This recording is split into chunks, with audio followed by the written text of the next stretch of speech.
Hi and welcome back to my channel. My name is Jade, and if you are luxury obsessed, then this is the place for you.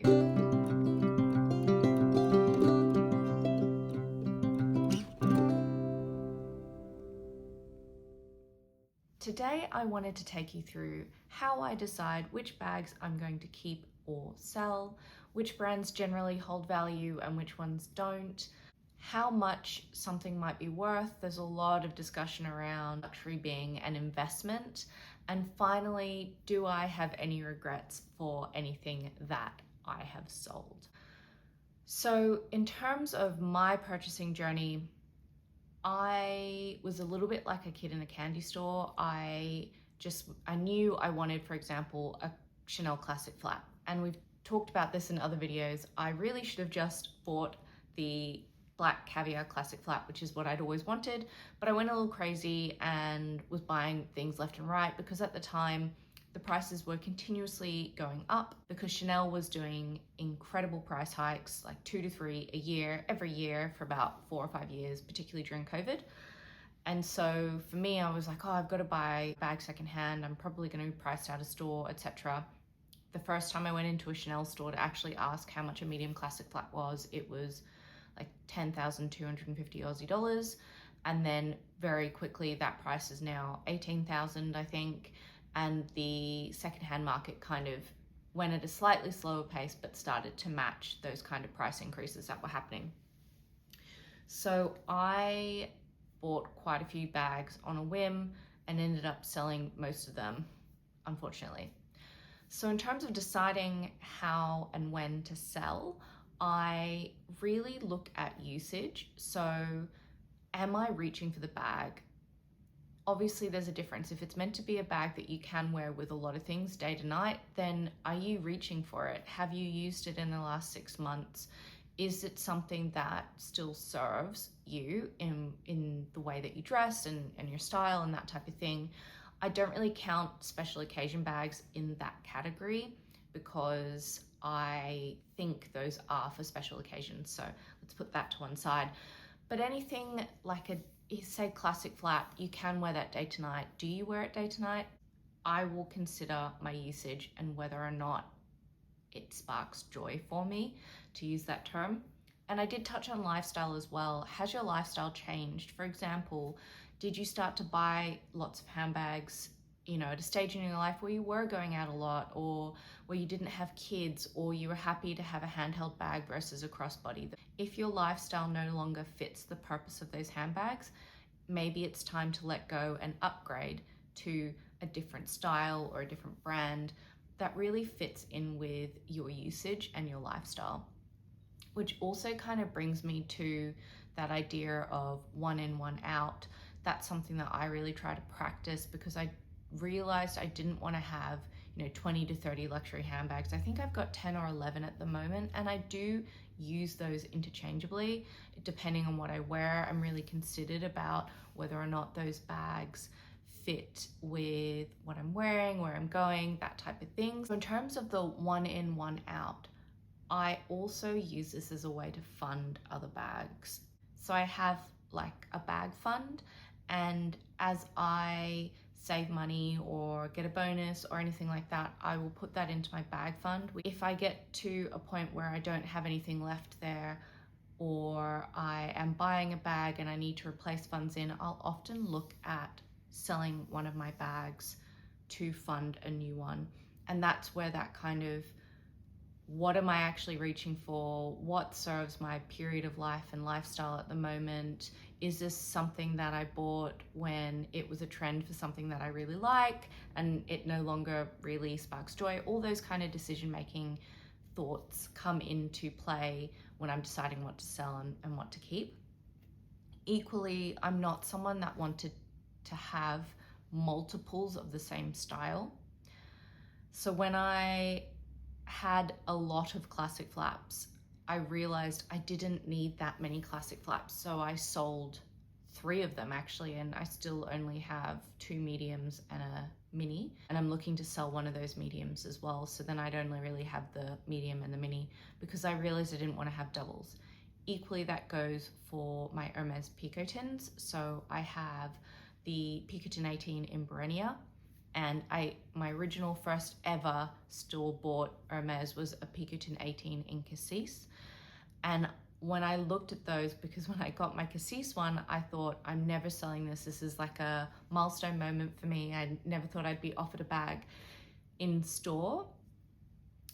But when I got offered the Berenia one, I just thought to myself, am I going to use both? And if not, which is going to be the one I use the most? And I realized it would be Berenia because the color felt a little bit more neutral for me to mix and match with a lot of different things, whereas the purple, though in my head is a neutral because I love purple, I just didn't need to. So that's why that Pinkerton went onto the chopping block. So I think if you are trying to decide which to sell, it's hard because emotion does come into it, whereas maybe logic is the thing that needs to help you make that decision. So hopefully some of those points can help you remove the emotion from it and think about it more logically around how much do you use it? Does it still serve you and fit your lifestyle? Are the funds you're going to get from those bags going to be better utilized to get you a different bag or in a different part of your life because you may not want bags anymore? And then if you have multiples of the same, do you need multiples of the same? Hopefully that helps a little bit.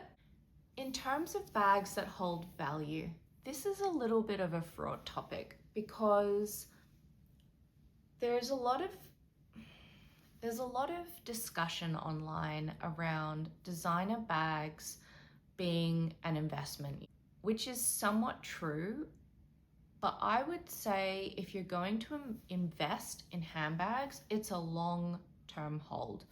Don't let go for 5 to 10 years, because realistically, whenever I've bought something and then sold it quite quickly, I've always made a loss. Particularly in the last little bit, I think if you bought back in say 2017 and then sold in 2023, you would have made quite a lot of money on your bags. But if you bought in 2023 and you've sold now, you've probably made a loss. And I talked about this in my last video. I think there's a bit of a trend at the moment to offload all your bags, which means there's a lot more stock in the market, which is driving price down because there's a lot of different options. But to circle back to which brands hold value, there are a lot of different brands out there, as everyone knows, and some really do hold value like Hermes, and some unfortunately don't the moment you walk out of the store, like maybe a Bottega, which is a shame because they're beautiful and their quality is amazing.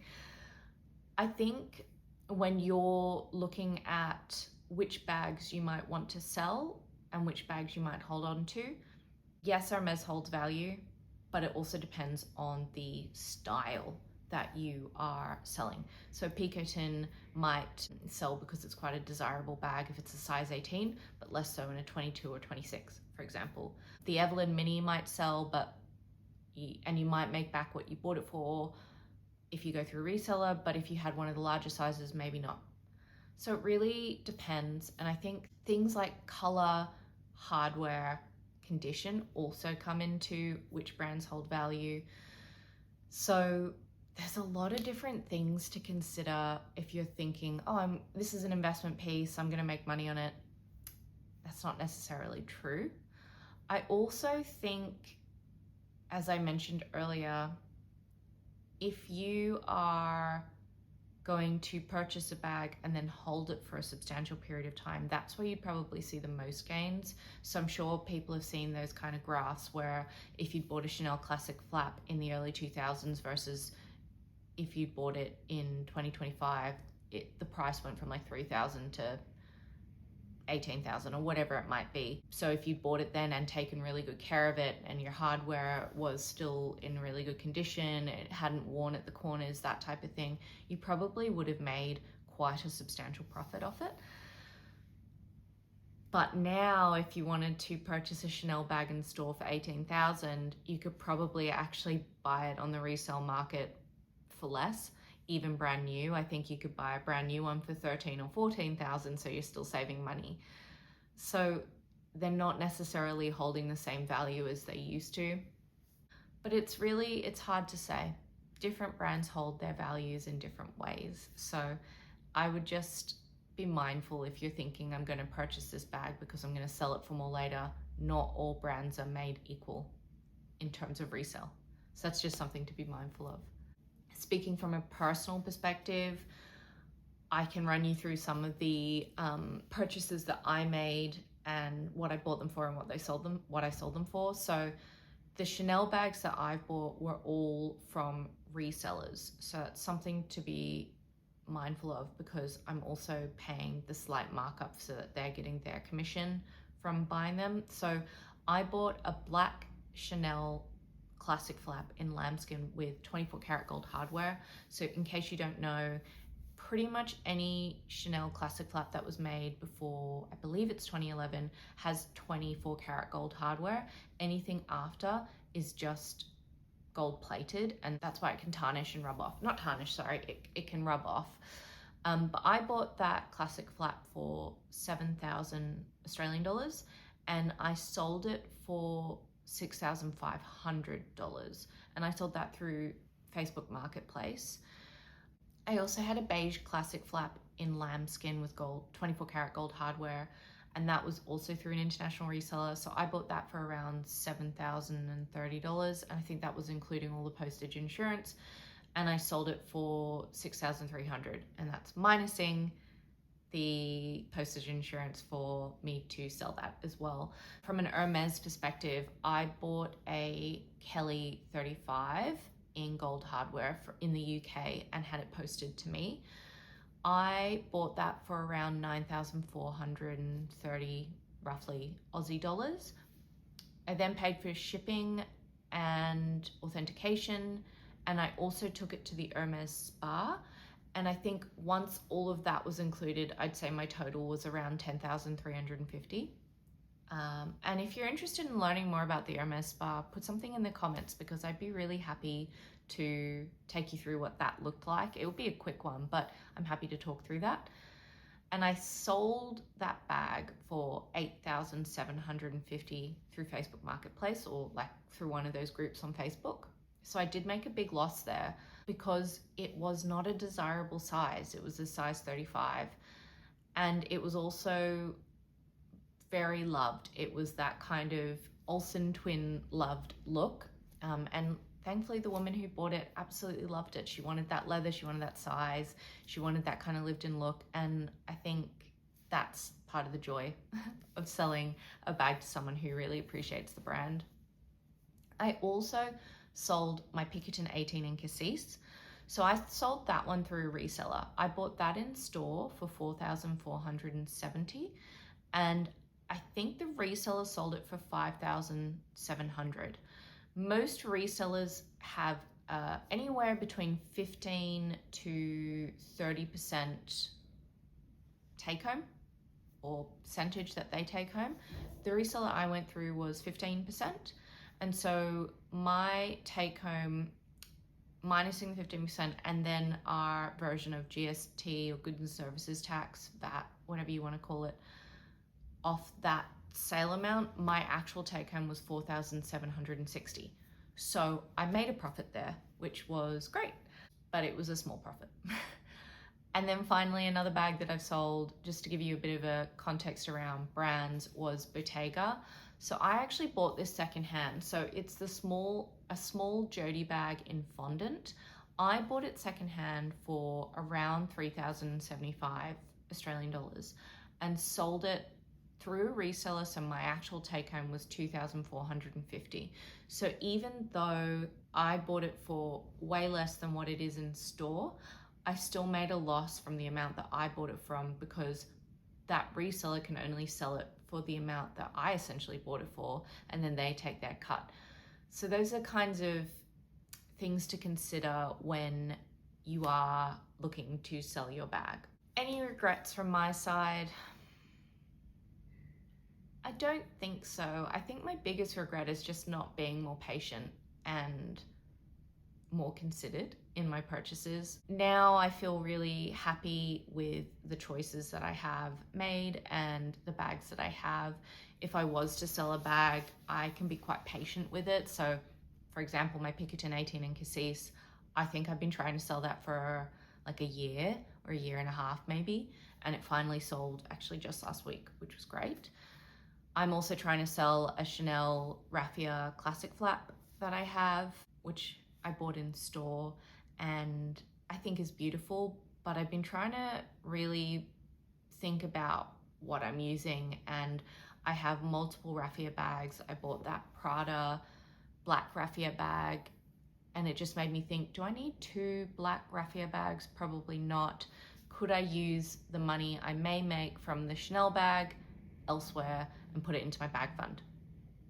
So that's kind of why I am selling it. So now I don't have any regrets on anything that I have sold, but now I'm very, very considered. And that's kind of why I would say, if you're gonna watch anything, watch the pre-loved video, because that might help you decide what's going to work for you and where you might be able to look. And then if you're looking at your own collection and reflecting about what you might sell, you can think about those, how much am I using it? Does it still fit my lifestyle? Do I have multiples of the same style, or do I have multiple bags in the same color and therefore don't need multiples? Do I need to fund something else? In which case, what might help me get to that? Is it going to be multiple bags, or do I have like an Hermes that is in a very highly desirable color that you can maybe reach out to a reseller and try and sell? If you are going to sell and you want to try and sell yourself, there are lots of Facebook groups. I would join the ones that are specific to your brand. There's Hermes ones, Dior ones, Louis Vuitton, Chanel, etc., etc.